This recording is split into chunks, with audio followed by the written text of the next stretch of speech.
pollinate from there. Some parts of the flower. Flowers are mainly made for reproduction, even though we think they're made to be looked at. That's okay.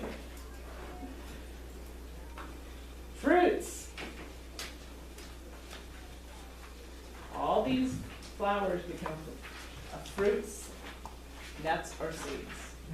A fruit is just a fleshy seed. The seed's usually inside of it. It's fleshy on the outside. There's, did they show? They aren't showing. Huh. Okay, there's one fleshy fruit. It's in season right now. Can you think of it? Has the fruit, and then everything eats it, but the seeds are on the outside of the fruit instead of inside the fruit. Anybody? It's right in season right now. It's just starting in season. Strawberry. Oh. Very unusual that it put its seeds on the outside of its fruit. It's kind of unusual, but most of the time the fruit is found, the seed is found inside the fruit. So the animal or the bird eats, well, and bird is an animal, eats the plant. It goes through its digestive system. They usually are hard-coated seeds. They need to go through a digestive system to get acid on them so that they will generate a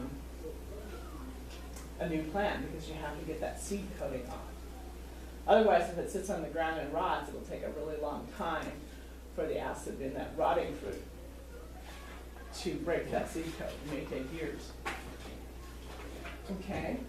So we also divide it with kids when we're talking, huh? I guess you didn't copy this page. I didn't copy this page? Oh. I will copy that page for you guys. Do I have that? Yeah, I have it in here somewhere. I'll copy this page for you. Let me just look at my copy real fast. No, I'm just kind of like, I know, I maybe too much can't. detail, but it's interesting. It's like, I have to know stuff about plants, and then all of a sudden it's like, oh yeah, so how does that work? I used to know more. Can't read the names of the Yeah. types up there. Okay, so when I'm talking to kids, we usually talk to them about these in a different way. We talk about these being tummy travelers. So the plant has decided by all these different seeds how to disperse their seeds. So these are tummy travelers. These are going to travel in whatever eats its tummy because they like it. And so that's the way, that's its main way of transporting. And that's how it gets its seeds scattered throughout the environment. Dried ones, and if you look at some of these, they have different ways of transporting. You can see the barbs on them, like on this one, this one.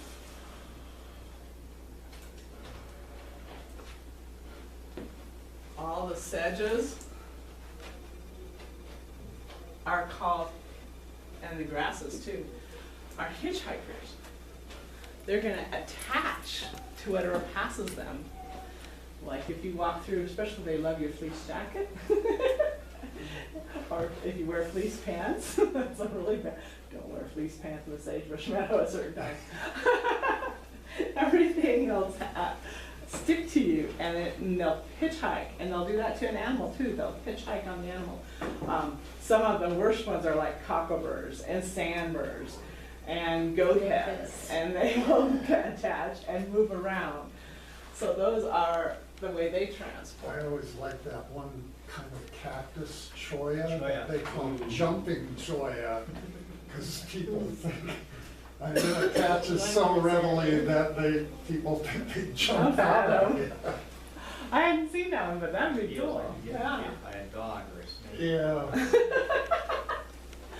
So we talked about transporting, and you can see there's a lot of different seed pods. Then there's these that are transported by the wind. They have a wing on them so they can fly. We talked about all the pine cones and the fir cones. Most of those have wings, not all of them. There's a few odd ones like white bark pine ends up being a tummy traveler because it doesn't have the wing.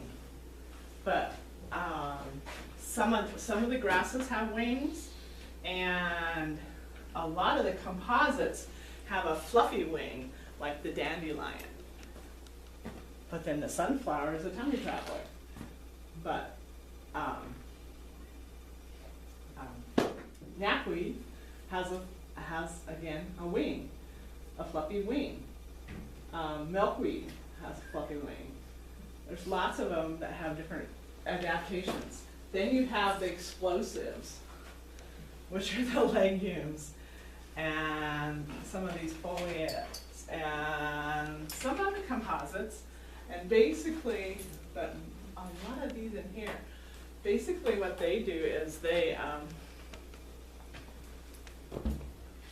if you have ever seen, go out and look at lupin, and it'll be closed for a long time, but if you don't pick it, all of a sudden it'll be opened, and it basically has exploded and just opened and thrown its seeds everywhere. Poppies do this.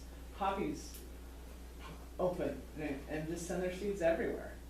And then the wind helps them get those last ones out. Columbine are another one that are explosive. They open and just send their seeds. And just basically explode open and their seeds fly away. So, when I'm talking to kids or the general public, lots of times I talk about seeds as being either tummy travelers, hitchhikers, explosives,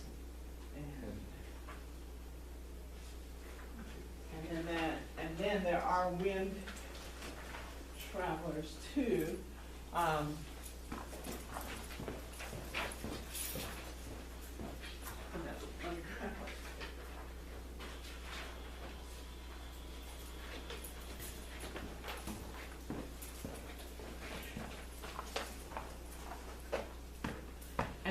And then there's the ones that travel on the wind. Tummy travelers, explosives, hitchhikers, and then wind. And so the seeds usually travel one of those 4 ways for the most part. Oh, that's the one I forgot. The tumblers. Anybody can think of a tumbler? Involves the whole plant. Tumbleweed. Yes, tumbleweed. Tumbler. And and there's several different, we call them we call them all tumbleweeds, but there's several different varieties of plant that are tumbleweeds, basically. They just decide at a certain time that when the wind blows hard, that they break off and their seeds are ready and they just roll and spread seeds everywhere. So, okay, help you with your guides. This, I would take this one out with me until I learned it for a long time.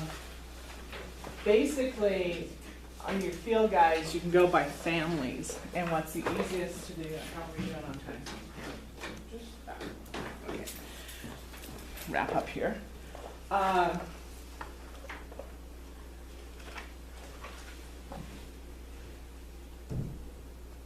Wildflowers, here we go.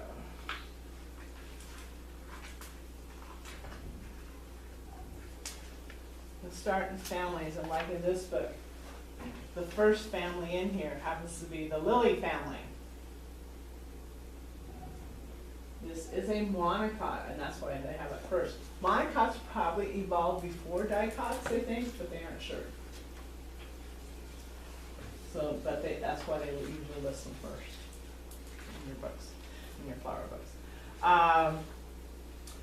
But the lily family, usually, as we said, monocot is divisible by 3. So petals are divisible by 3.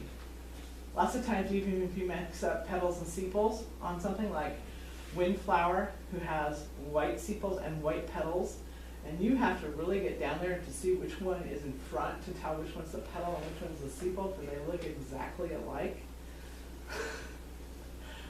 It's almost like a magnifying glass a little bit, especially with older age eyes, like mine are getting to me, to tell the difference. As long as it's divisible by 3, it's gonna probably be in a monocot family. Not always, but usually. You can see there's a few others that are in here. So you're looking at three parts. Lily family, think of camas is one that'll be coming up released shortly, and then it will have 6 petals or sepals that are all be blue or white, depending if you're looking at common camas or death camas. Another one that'll be blooming, well, we'll see a few other ones that are out there blooming right now, that we'll talk about later. I'm not gonna give them away. So you'll look at those. So divisible by 3. So when you have flowers, it makes it really easy. It makes it a little easier. The rose family is always divisible by 5, and most of the time they have woody stems. So including your roses, it also includes your thimbleberry and your blackberry, and you get into raspberries. All those are part of the rose family. Your cinquefoils. Sunflower family, those are your composites. Those are gonna have those large disc heads with the flowerets. Easy to find. And if people ask you, and this is, sometimes there are so many different daisies and asters and sunflowers out there. Sometimes when they hand you a disc or they show you a picture of a disc flower, you can say, oh, it's a composite, and just go like that. That's all you have to go. Or it's part of the sunflower family, or it's a composite. Either one. And you're right. And you don't have to identify it any further. Have them go look in a book and find out which one it matches. Go look in your flower book. It's going to be under composites. And you can go that way. And it's that disc head, you know, that center disc head that'll give that away. Mustards, 4, and they usually cross from each other. Their scientific name is Cruciferum. Yeah. My Latin is really bad. I can read it, but I can't speak it. But it mainly means a crucifix, and all the mustards have 4 petals, and they're usually in this, like a crucifix, across from each other, crisscross from each other. Carrot family are going to be umbulans. Those are going to be those caps that have all this multiple flowers all at the same level, but individual flowers, not a disc, but individual flowers. Carrots, dill. Is yarrow parsley. in that? Huh? Is yarrow in that category? Yarrow. No. Yarrow is a composite. Oh. Because if you look at it Yeah, I'm really, just trying to visualize it, yeah, I'm seeing if more you like. look at it really carefully, if you look at each one, and if you know how it seeds, it has multiple seeds, more than one, and that's that disc that has those multiple seeds. It'll be in the sunflower family. Orchids, they have 3 sepals, 1 usually modified, 3 petals. The lower petal forms a lip, and sometimes a lip and a pouch. So if you think of any of your orchids, I think is there one on the front? Oh. Let me see if there's one this week. Look at this bigger picture.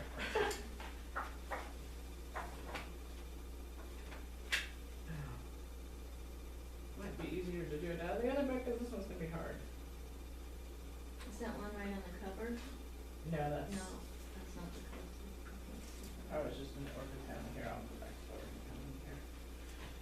orchid, right now, coming up soon will be the calypso, or the fairy slipper.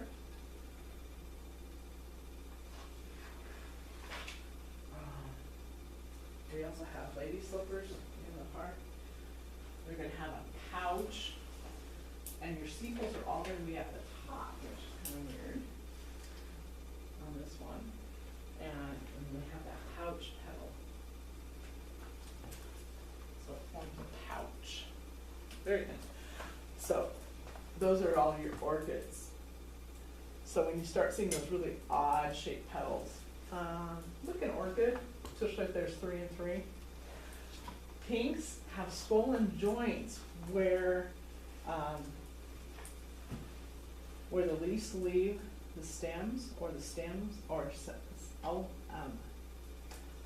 ulterior stem, lateral stems leave the main stem. They also have swollen joints right under usually under the flower head itself. So pinks have swollen joints. And pinks usually they aren't always pink. There's a lot of white pinks. I don't know why they named it pinks, but and they usually have opposite leaves and radically symmetrical flowers. That means, yeah, they come out all the same, all the way around. You can divide it a lot of different ways and they'll still be symmetrical. Sassafras family, the flowers are radically symmetrical. So that's not a really good thing because lots of them have, but they have 4 or 5 petals separated or fused, and 4 or 5 sepals that are separated or fused, and 4 or 5 petals that are separate. So the sepals can be fused, and that means that they open, but there's maybe 3 parts to them, but they're fused together somehow. 4 of them like that, so it's kind of weird. But you'll get to, these are the main families, just helps you when you're looking at them. When you see the flower, then it makes more sense. Buttercups, radically symmetrical again. These are the have large showy petals and petal-like sepals. One that comes to mind right away is columbine, is a buttercup. Delphinium is a buttercup. And they may have distinct spiraling arrangements, stamen, and superior ovaries. If you think of a columbine, that ovary, that the center there is huge. It gets really big. And when you look at the pistil, the base of that is really large if you look into the flower.